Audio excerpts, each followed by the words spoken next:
Esdras capítulo 5. E os profetas Ageu e Zacarias, filho de Ido, profetizaram aos judeus que estavam em Judá e em Jerusalém. Em nome do Deus de Israel lhes profetizaram. Então se levantaram Zorobabel, filho de Sealtiel, e Jesua, filho de Josadaque, e começaram a edificar a casa de Deus, que está em Jerusalém, e com eles os profetas de Deus que os ajudavam. Naquele tempo vieram a eles Tatenai, governador da além do rio, e Setar-Bozenai e os seus companheiros, e disseram-lhe assim: Quem vos deu ordem para edificardes esta casa e restaurardes este muro?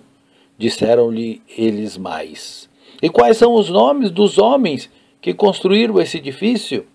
Porém os olhos de Deus estavam sobre os anciãos dos judeus e não os impediram, até que o negócio chegasse a Dário. Então responderam por carta sobre isso.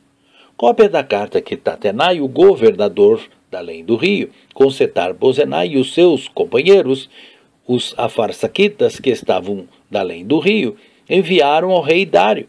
Enviaram-lhe uma relação, e assim estava escrito nela: Toda a paz ao rei Dário. Seja notório ao rei que nós fomos, a província de Judá, a casa do grande Deus, que se edificam com grandes pedras, e já a madeira se está pondo sobre as paredes.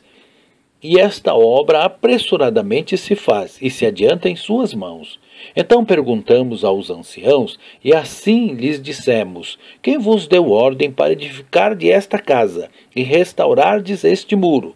Demais disso lhe perguntamos também pelos seus nomes, para declararmos, para que te pudéssemos escrever os nomes dos homens, que são entre eles os chefes. E esta resposta nos deram: Nós somos servos do Deus dos céus e da terra, e reedificamos a casa que foi edificada muitos anos antes, porque um grande rei de Israel a edificou e a aperfeiçoou. Mas depois que nossos pais provocaram a ira, o Deus dos céus, ele os entregou nas mãos de Nabucodonosor, rei da Babilônia, o caldeu, o qual destruiu esta casa e transportou o povo para a Babilônia. Porém, no primeiro ano de Ciro, rei da Babilônia, o rei Ciro deu ordem para que esta casa de Deus se reedificasse.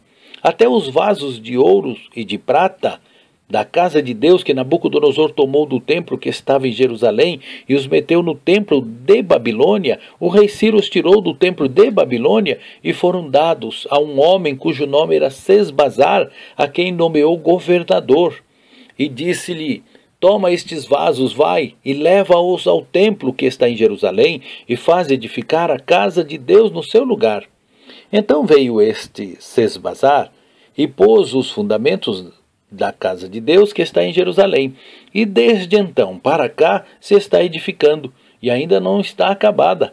Agora, pois, se parece bem ao rei, busque-se na casa dos tesouros do rei, que está em Babilônia, se é verdade haver uma ordem do rei Ciro para edificar esta casa de Deus em Jerusalém, e sobre isso nos faça o rei saber a sua vontade.